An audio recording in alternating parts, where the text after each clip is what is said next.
It's time to spill the tea. Hello everyone, my name is Brennan and welcome to Brennan's Crafty Corner. Hello everyone and welcome back to my channel. I'm not actually going to be spilling any tea, however, I am going to be using a really fun boba tea themed stamp set from Catherine Pooler. This set was like so much fun to use because I love boba, so it was fun to combine something I like and card making. So let's get into it. This is a different kind of video because this is a card process video. So I'm not going to be sharing any tips or techniques really. Well, I kind of will in my Copic Coloring, but no, this isn't a technique video. So if you don't like this, I'm sorry, but I want to do a card process video just so I can have different kinds of videos on my channel. So let's get into this video because I love how this card came out so much. So today I'm going to be using the Boba with My Besties stamp set from Catherine Pooler. I absolutely love boba. I go sometimes after school because there's a bunch of boba shops near my school, and it's a really fun drink. So what I'm going to be using all three of the boba, but I'm only going to be fully Copic coloring the panda. The other two I'm going to call them coordinating stamps, but like the stamps that will color it in and give it a fun look. So I'm going to use that for those, but I am going to fully Copic color this one. So we're going to zoom in a tiny bit. And we are going to do a little Copic coloring on the other ones, but I'm going to do it in real time so you get to see my actual process, and I'm going to talk you through it. So I'm going to start with E55, and then E53, and E51. Oh, that is not in frame.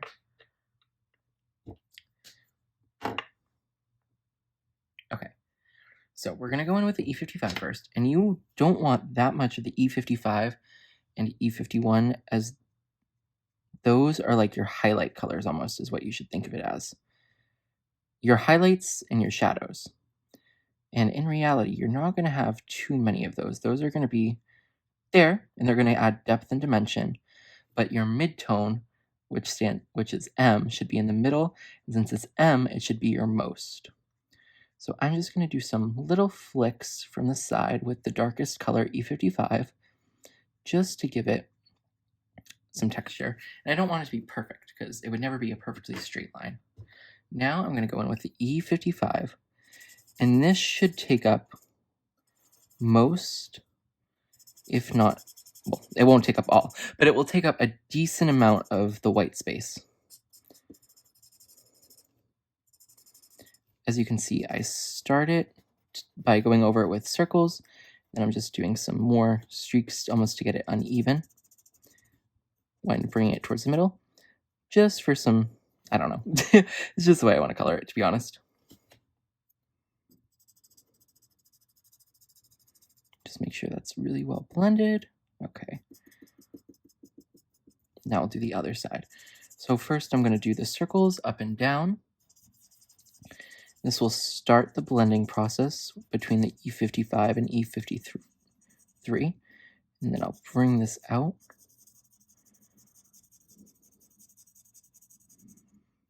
And I'm going to bring this side out a little bit more. And I'll also bring this side out once more. That's the perfect amount of like highlight in the center for the E51. So now we're going to go in with E51. We're just going to basically cover most of this.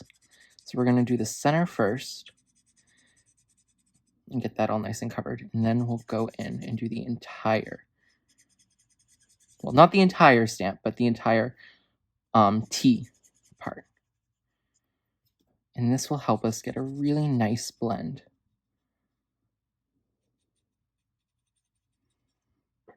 And I'm just going to go in once more with the E55. And I may go back in with the E53 too, just because I want to bring back some more of that darker color in.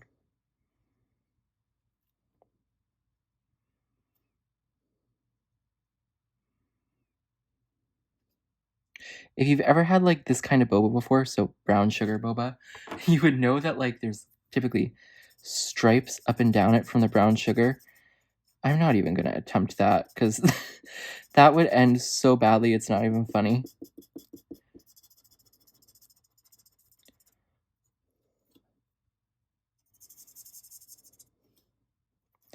And now this is just adding a little more depth along those edges, but keeping the light spot in the middle, which is perfect. And also, if you are scared to Copic color or you don't have alcohol markers or you're just not into coloring, that's totally fine. You could totally just use the inside stamps, which I'm going to show you also. Okay. I think that this is about good.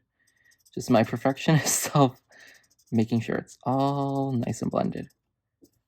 Okay. That's good enough for me. I really like it, to be honest. So we're going to cap all of those markers. Now we're going to bring out some new markers. But I promise you, it's not a lot. For this part, we're going to use some C1 and some colorless blender. So what I'm going to do is I'm going to outline it in the C1.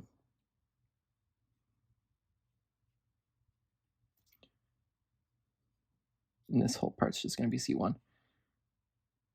And then I'm going to use the colorless blender to drag down the gray. You can barely even see the gray on camera, so I apologize, but I promise you it's there.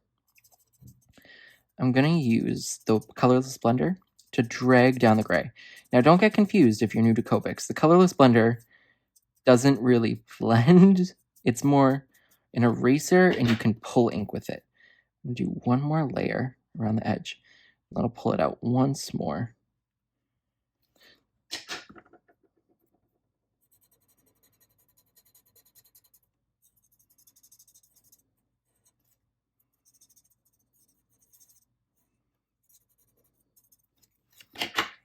And now, yeah, you can kind of see the gray there, how it's dark along the edges, and then it fades in. So now we're going to do our minimal Copic coloring on the other two cups. So for this one, I'm going to do a pink top, and all we're going to do is R21 and R22. So the R22, I'm just going to go along the edges here and put some darker on the sides. Same down here. I'm going to leave that center part white, and I'll do the cap in the light pink.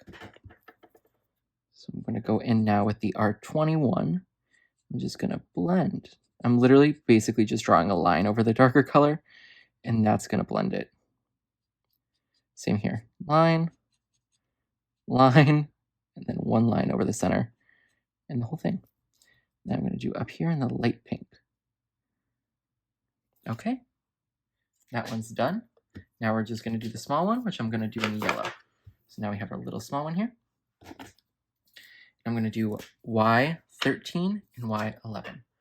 So I'm just going to go in here, and I'm going to do these little areas where there's the indentations, because that's where it would realistically be darker. And then I'm going to just go in with the lighter one, Y11, and go over that.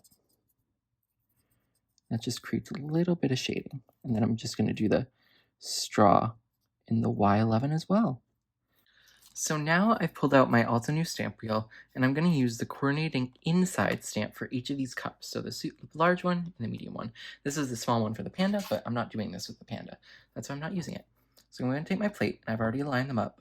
What's great about the stamp wheel is that that our images aren't going to move, and since they're pre-cut out, it's going to be great, because I had to cut them on my scanning cut because I did not buy the dies, unfortunately. So what I'm going to do first is I'm going to condition these stamps. Just because after they go through the factory, there's sometimes a little coating. They won't give the best impression the first time, and that's normal. So what I'm going to do is I'm going to do tone on tone. So for the yellow one, I'm going to do yellow juice, or tea, and for the pink one, I'm going to do pink tea. I'm using whipped honey Catherine Pooler ink for the yellow, and then cotton candy for the pink. So our first stamp, we're going to come in here, and I just inked up the whole thing. Perfect. And now what I'm going to do is I'm going to go in again, back in with cotton candy whipped honey, but I'm not going to ink up the entire stamp. I'm only going to go most of the way up on each side. And what this is going to start to do is it's going to start to create a gradient. In this, we're only using one color, but it's going to look like we use multiple. See, you're starting to see that gradient. And what's really special about Catherine Pooler inks is that this gradient will smooth out as it dries, because Catherine Pooler inks are just special like that. They're amazing. So this might be the last one, or we might do one more layer. It just depends on how it looks. I think the yellow's good. We'll do one more layer with the pink though. And then after, oh, that was the wrong end. And then after, I'll just do one more coating of the entire stamp, just to make sure. I think it will just help it blend slightly better. I could also be making that completely up. So once again, the pink is the cotton candy color from the party collection, and then the whipped honey is spa, and it's the yellow. So I inked both of these up, and we're just gonna press it down one more time. And there we go. I really like how this is coming out so far. Okay, now here's for the real question. What's boba without its signature tapioca pearls or bubbles? So what I'm gonna do is I'm gonna take the bubble stamp set, or the tapioca pearls, or whatever you want to call it. I'm gonna put it on a little acrylic block. Now, and I'm gonna take then some VersaFine Clear ink, because I think that will give the best result, just because I don't want to mess this up, because I've already done it all. And I'm gonna stamp it on each of the boba. Oh, that's perfect. This really just brings it together.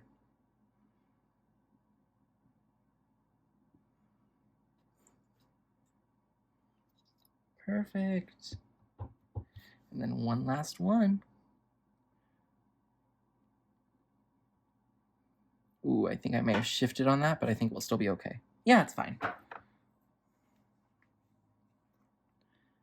Okay, I love this set so much. This is so much fun. Now let's get to assembling the card. So now what I've done is I've taken this oval with some green polka dots from this paper pad, and I've stamped the I'm bubbling with excitement sentiment from the same stamp set. Now what I'm going to do is I'm going to take this random background I found, and I think it's going to work out so well. I'm going to pop this up, but first I'm going to glue down the boba cups like this. I'll get to that, and I'll be right back. This video was long enough, so I didn't think you needed any more steps. But what I did was I glued down the bobas to the oval, and I added a black border to the background and glued all of that down to a card base. I absolutely love how this card came out. I hope you do too. Okay, boba is such a fun drink, and I love that it comes in so many different varieties. What's your favorite kind of boba? If you know what boba is, because I have a feeling not everyone will know what boba is, and that's totally okay. But let me know in the comments down below what your favorite kind of boba is. Thank you so much for watching, and I really hope you enjoyed this video. If you did, please leave a thumbs up, pow. And if you're not already, please hit the subscribe button. I hope you have a wonderful day. Bye everyone, and happy crafting.